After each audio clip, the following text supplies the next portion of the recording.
Mag-ilista karon og LCD sa Tecno Pova niyo, pareho ra ni sila og LCD sa Infinix Hot 10 Play. Pero unahon sa nato og repair ang iyahang charging port no. Kay niingon si customer pilian na daw kayo og charger, diyon talandugon na daw kayo inig charge. So pag check na ko dire so mao daayng dili na kay siya mo charge kay taya na gyud daay kayo ang iyahang charging port, kaasin-asin na. Ako na lang pud ning give free no ang pag-repair sa charging port ni customer no. Kay niingon siya nga LCD lang sa daw ang iyang paayo kay wala pa siya budget sa pagpaayo sa charging port. Agwantahon lang sa daw niya bahala o pilian kayo og charger. So karon ato lang limpyuhan kayo og tarong no para nindot jud kay ang lapat sa new nga charging port. Gamit lang ta og cotton buds then lacquer thinner para mga tangtang ang mga plugs no. Then kuha dayon ta og new nga charging port then ato na dayon itaod para maka-proceed ta sa pag-ilis o bag-ong LCD.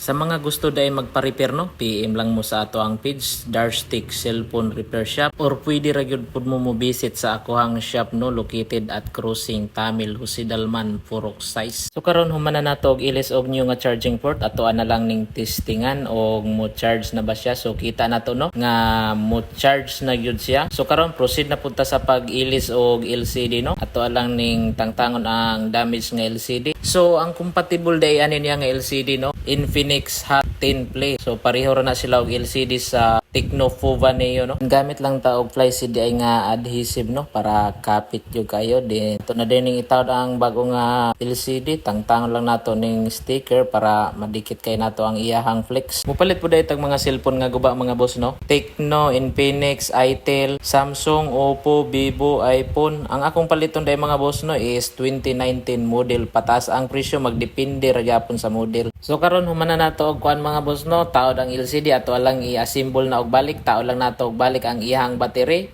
then ang iyahang plastic cover sa motherboard, then ang iyahang mga tornilyo ato lang ibalik para matesting na nato neron og iyahang battery cover. So so nabalik na nato mga snow ato anang testingan kung okay ba ang LCD no, function ba tanan, dili ba gustats. So mura man gyud na importante diha kung gustats di back job. So goods na kay mga boss no, ato nang gitestanan. So daghang salamat sa iyong pagtan-aw mga boss. Please like and follow and share and comment. Bye bye.